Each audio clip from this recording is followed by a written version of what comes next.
अब तो मैं जब भी किसी रेलवे स्टेशन पे जाता हूँ ना, तो रेलवे स्टेशन को सलाम करने से पहले सबसे पहला काम जो मैं करता हूँ वो ये है कि बड़े एहतराम से अपने ग्लव्स को गुच्छू मुच्छू करके ना अपनी जैकेट की जेब में डाल लेता हूँ। तो अगर आपने मेरी प्रीवियस वीडियोस देखी हैं तो आपको ये ग्लव्स वाली स्टोरी का ज़रूर पता होगा। तो सबसे पहला काम तो मैं यही करता हूँ। उसके बाद फिर रेलवे स्टेशन को सलाम करके फिर उसमें एंटर होता हूँ। बदामी बाग रेलवे स्टेशन से मेरे रोमांस का आगाज़ लड़कपन में उस वक़्त हुआ जब मेरा घर एक्चुअली था इस साइड पे कहीं पीछे करके, और मैंने शॉर्ट हैंड की क्लासेस में एडमिशन लिया। और मेरा जो कॉलेज था वो था इस तरफ आगे जाके एक मोरिया पुल आता है। तो मैं करता क्या था कि बजाय किसी कन्वेंस के जाने के मैं यहाँ पे रेलवे स्टेशन पे आता था, और रेलवे स्टेशन पे आके फिर मैं यहाँ से पैदल सफ़र करता था एक मोरिया पुल की तरफ, इन्हीं रेलवे लाइंस के थ्रू। तकरीबन कोई 3-4 माह में मुसलसल रोज़ाना, एक्सेप्ट आई थिंक उस वक्त फ्राइडे का ऑफ हुआ करता था जी, तो जुमे के अलावा मैं यहाँ से रोज़ाना गुज़रा करता था। यहाँ रेलवे स्टेशन पे आता था, कुछ देर यहाँ पे बैठता था, फिर यहाँ से पैदल जिस रास्ते मैं अब जा रहा हूँ यहाँ से अपने सफ़र का आगाज़ करता था। और तकरीबन कोई 2 किलोमीटर है यहाँ से, 1-1.5 किलोमीटर होगा एक मोरिया पुल, तो वहाँ पे जाता था। वहाँ से फिर मैं अपनी क्लास को अटेंड करने के बाद वापस इसी रूट से घर को आता था। और जब भी रास्ते में कोई ट्रेन आती थी तो फिर उसको गुज़रते हुए यहाँ से मैं देखता था, और जब तक वो नज़रों से ओझल नहीं हो जाती थी उसको देखता रहता था।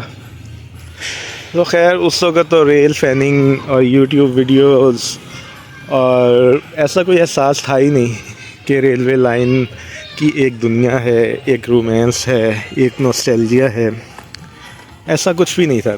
लेकिन एक नेचर होती है इंसान की, एक फ़ितरत होती है, तो उस नेचर में रेल की मोहब्बत जौन सी थी ना रेलवे स्टेशन की और रेलवे लाइंस की, वो मेरे दिल में बैठ गई। फिर ऐसा ऐसा बड़े हो गए, अपनी अपनी ज़िंदगियों में मसरूफ़ हो गए, और फिर कुछ फुर्सत के दिन आते तो मैं इन लम्हों को याद करता। तो आज मैं फिर रिक्रिएट कर रहा हूँ उन लम्हों को, लड़कपन के उन लम्हों को जब मैं यहाँ से गुज़रा करता था। ये रेलवे लाइंस आज भी वैसी की वैसी हैं, यहाँ की फीलिंग, यहाँ का एटमॉस्फेयर आज भी वैसे का वैसा ही है। वक़्त यहाँ पे थम गया है। शायद बेजान चीज़ों के लिए वक़्त की वो अहमियत नहीं है। वक़्त बेजान चीज़ों के लिए साकित रहता है, लेकिन हम इंसानों के लिए वक़्त बड़ी तेज़ी से गुज़र जाता है। और जैसे जैसे वक्त गुज़रता है वैसे वैसे हम बदलते जाते हैं। हमारे ख़यालात, हमारे हालात, सब कुछ बदलता जाता है। बचपन से हम लड़कपन में, लड़कपन से हम जवानी में, जवानी से बुढ़ापे में, और बुढ़ापे से फिर अपनी आखिरी मंजिल की तरफ मुसलसल सफ़र करते रहते हैं। चले मैं आपको एक पब्लिक सर्विस मैसेज देता हूँ जो आपकी ज़िंदगी में भी और आखिरत में भी बहुत काम आएगा। दरख्त आप देख रहे हैं, खैर ये पब्लिक सर्विस मैसेज नहीं है, ये देखें, परिंदों के लिए पानी और उनके लिए ये बिखरा हुआ बाजरा।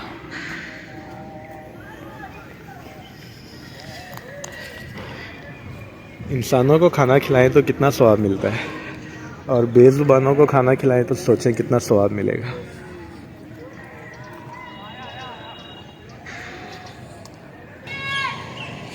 मैंने बिल्कुल नहीं सोचा था कि ये पुल जिसके ऊपर मैं खड़ा हूँ, जिसको मैं अपने बचपन से देखता आ रहा हूँ, ये उस वक़्त बना था जब मेरे वालिद साहब का भी बचपन नहीं था, जब मेरे दादा का भी बचपन नहीं था, शायद मेरे परदादा का बचपन होगा। 1906 मतलब आज से 118 साल पहले का ये पुल बना हुआ है। और 118 साल पहले का एक भी इंसान इस दुनिया में मौजूद नहीं है। मतलब उस वक़्त दुनिया में जितने भी लोग थे 4 अरब थे या 5 अरब थे, उनमें से एक भी इंसान इस वक्त दुनिया में मौजूद नहीं है। और टोटल दुनिया की आबादी और ये दुनिया में जितने भी जानवर हैं सब के सब रिप्लेस हो गए हैं नए लोगों से, नए इंसानों से और नए जानवरों से। लेकिन ये पुल आज भी यहाँ मौजूद है। 1906। और अगर तारीख़ के सफ़र पे जाऊँ तो 1912 या 1913 को जंग अज़ीम शुरू हुई थी, पहली जंग अज़ीम। तो उस वक़्त बड़े सग़ीर से जो फ़ौजी उस जंग में शिरकत के लिए गए होंगे, यकीनन इस प्लेटफॉर्म पे आए होंगे, इस प्लेटफॉर्म से भी गुज़रे होंगे। इस प्लेटफॉर्म ने उन फ़ौजियों को देखा होगा जिन्होंने जंग अज़ीम 1 में, फिर जंग अज़ीम 2 में हिस्सा लिया। और यहीं से थोड़ी दूर 23 मार्च 1940 को करारदाद पाकिस्तान मंजूर हुई थी। कायदे आज़म मोहम्मद अली जिन्ना और बेशुमार उस जलसे में मौजूद लोगों को इस पुल ने देखा होगा। फिर 14 अगस्त 1947 कितने मुहाजिरीन यहाँ पे आए होंगे इंडिया से, और कितने मुहाजिरीन यहाँ से गए होंगे इंडिया, ये पुल उनका भी गवाह होगा। आप में से कोई मुझे बता सकता है कि ये दरख्तों के तनों के नीचे ये सफ़ेद कलर क्यों किया जाता है? जितने भी दरख्त मौजूद हैं हर एक के तने के नीचे ना वाइट कलर किया गया है। और अक्सर मैंने जगहों पे देखा है कि जो दरख्त होते हैं उनके तने के नीचे से सफ़ेद रंग किया जाता है। इसकी रीज़न क्या है मुझे तो पता नहीं है। अगर आप में से किसी को पता है तो प्लीज़ ज़रूर कमेंट्स में बताइएगा। सिर्फ इंसान ही नहीं, ये दरख्त भी सर्दी की शिद्दत से देखें किस तरह से मुतासिर होते हैं। ये देखें बिखरे हुए पत्ते।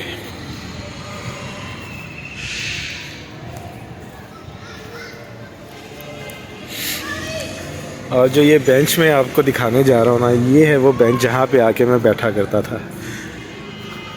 16-17 साल पुराना बेंच। मैं जब से इस रेलवे स्टेशन पे आया हूँ तो ये दूसरी ट्रेन है जो यहाँ से गुजर रही है। पहले की मैं वीडियो नहीं बना सका, तो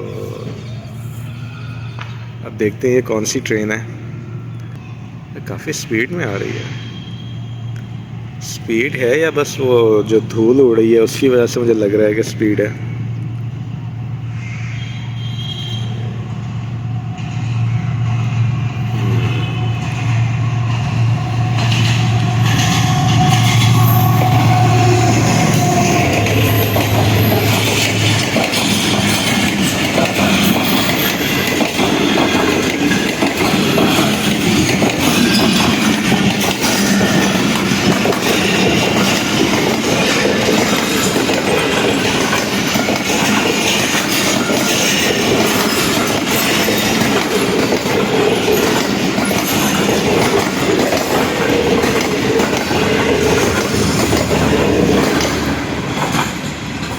लिखा हुआ था लाहौर से कराची, तो मतलब अगर ये इस साइड से आ रही है तो फिर आई थिंक ये शालीमार एक्सप्रेस होगी। अब पता नहीं, इसके ऊपर नाम तो लिखा नहीं हुआ था कौन सी ट्रेन है कौन सी नहीं, बस यही लिखा था कि लाहौर से कराची। शादरा की तरफ से आएँ तो लॉजिकली देखें लाहौर का पहला रेलवे स्टेशन है ये बदामी बाग, और अगर लाहौर रेलवे स्टेशन की तरफ से आएँ तो फिर ये लाहौर का आखिरी रेलवे स्टेशन बन जाता है। और इसकी तारीख़ से रिलेटेड मेरे पास एक बड़ा इंटरेस्टिंग फैक्ट है। फैक्ट नहीं है बल्कि एक मन घड़त सी स्टोरी लगती है मुझे। एक वीडियो मैंने देखी, उसमें एक साहब ने फरमाया, बल्कि थंबनेल पे भी लिखा हुआ था कि जब 1857 की जंग आज़ादी हुई तो मुसलमानों को जब शिकस्त हुई तो उस फ़ौज के जो फ़ौजी थे जो वहाँ से भागे थे वो भागे और यहाँ पे आके फिर उन्होंने पनाह ली। तो वो मैसूर से भागे और यहाँ पे आए, आके पनाह ली। अब ये एक ऐसी हिस्ट्री उन साहब ने बयान फरमा दी, जिसका ना कहीं तारीख़ की किताबों में ज़िक्र मिलेगा, ना किसी ऑथेंटिक हिस्टोरियन से आपको इसकी तस्दीक होगी कि बस उन्होंने घर में बैठ के एक स्टोरी बनाई और बना के जनाब यूट्यूब पे व्यूज़ लेने के लिए थंबनेल पे लगा दी और फिर पूरी उसकी एक डिटेल हिस्ट्री बताई। और मैंने फिर बड़ी किताबें सर्च की और बड़ा कुछ मैंने देखा, लेकिन कहीं पे मुझे इस किस्म का कोई भी वाक़या मिला ही नहीं। एक ट्रेन और आ रही है, लेकिन मैं चाह रहा हूँ कि उसका व्यू जो सा ना मैं ब्रिज के ऊपर से लूँ। पता नहीं मैं पहले पहुँच पाता हूँ कि नहीं, लेट्स सी। जी मैं पहुँच गया हूँ टाइम पे इस आइकॉनिक ब्रिज के ऊपर और इसके नीचे से गुज़रने वाली ट्रेन कौन सी ट्रेन है फिर नहीं जान पाऊँगा।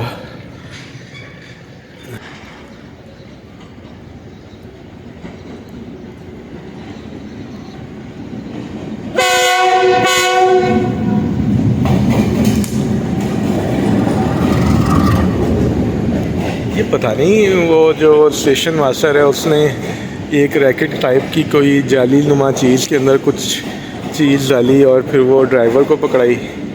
ड्राइवर ने वो पकड़ी, उसमें से कुछ निकाला और निकाल के वो जो रैकेट नुमा चीज़ थी वो उसने रेलवे स्टेशन पे फेंक दी। वो देखें, पता नहीं क्या चीज़ थी।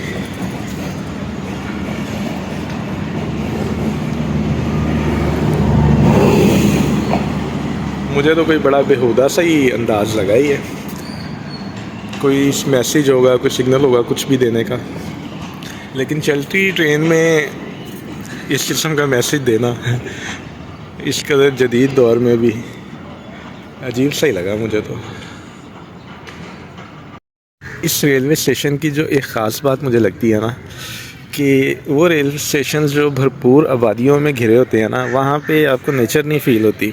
बस वो एक रेलवे स्टेशन होता है और उसके चारों तरफ आबादी होती है। लेकिन आप ये देखें, ये गुंजान आबाद एरिया में है, इस तरफ से भी इस तरफ से भी। लेकिन फिर जब आप इसका व्यू लेते हैं ना तो आपको फ़ील होता है कि हाँ, इस रेलवे स्टेशन में एक नेचर है, एक इसके अंदर नेचर की अपीयरेंस है और ये आपको अपील करती है। कतार कतार दरख्त लगे हुए हैं।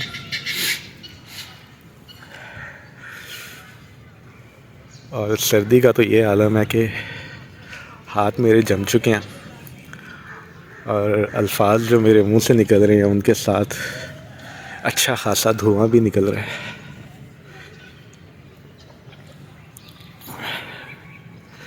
देखें, आप फील कर सकते हैं ना यहाँ पे नेचर को। एक पुरस्कून सा एटमॉस्फेयर फील कर सकते हैं आप यहाँ पे। चाहे जाए कि इसके दोनों तरफ भरपूर किस्म की गुंजान आबादी है। छोटे शहर जो उनसे हैं ना, लाइक शेखुपुरा हो गया, भावलपुर हो गया, झंग हो गया, इवन सरगोदा हो गया, इस तरह के छोटे छोटे शहर, उन शहरों की आबादी जो सी है ना वो बदामी बाग के एरिया में रहने वाली आबादी से कम है। इतना गुंजान आबाद एरिया ये लाहौर का सबसे ज़्यादा गुंजान आबाद एरिया ये है। लेकिन इसके बावजूद जो यहाँ का रेलवे स्टेशन है, इस गुंजान आबादी के बावजूद एक फितरत का जो सुकून है ना वो यहाँ पे मौजूद है। खान भाई, गरम गरम है ना? बस ठीक है, गरम कर देगा ना? गरम है यार। शुक्रिया।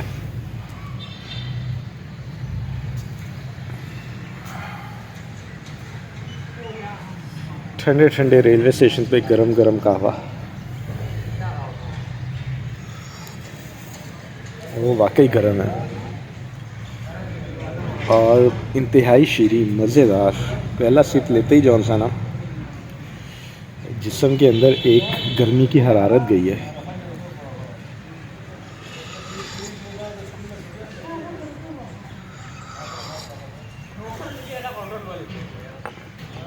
खान भाई कितने पैसे? बस बड़ा सस्ता दे रहे हैं।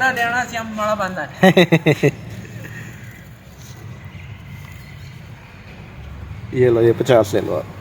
इसमें थोड़ा सा नींबू डाल दो। अच्छा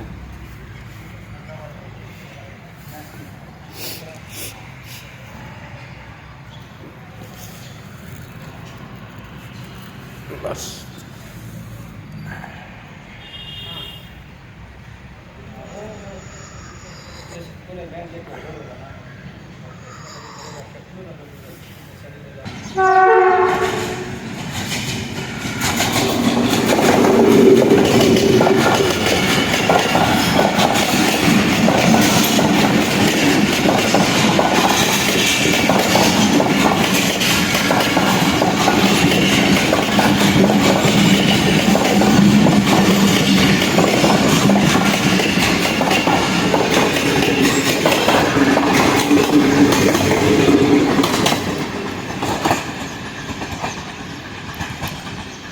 फाइनली इस ट्रेन पे मुझे इसका नाम लिखा हुआ नज़र आ गया और इसका नाम था जाफ़र एक्सप्रेस। और मैं वैसे हैरान हुआ हूँ इसके साथ इतनी ज़्यादा कोचीज़ अटैच क्यों नहीं है, शायद लाहौर से अटैच होंगी। और इस ट्रेन के ऊपर मैंने एक सफ़र करना है इंशाल्लाह बहुत जल्द, थोड़ी सर्दी कम हो जाए तो फिर मैं पेशावर से अपनी जर्नी का आगाज़ करूँगा और कोयटा तक जाऊँगा और फिर कोयटा से वापस आऊँगा और लाहौर पे अपनी जर्नी का इख्तिताम करूँगा। तो ये जो ट्रेन है ये मेरे प्लान्स में शामिल है और इसके ऊपर इंशाल्लाह मैंने बहुत जल्द सफ़र करना है।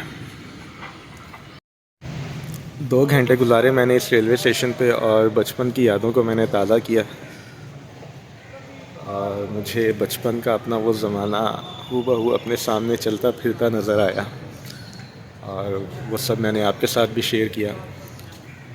अगर आपको ये वीडियो पसंद आई, ये नॉस्टैल्जिया कोई pure railway station related video नहीं थी, बस एक मैसेज था, मेरी बचपन की याद थी, एक नॉस्टैल्जिया था जो मैंने आपके साथ शेयर किया।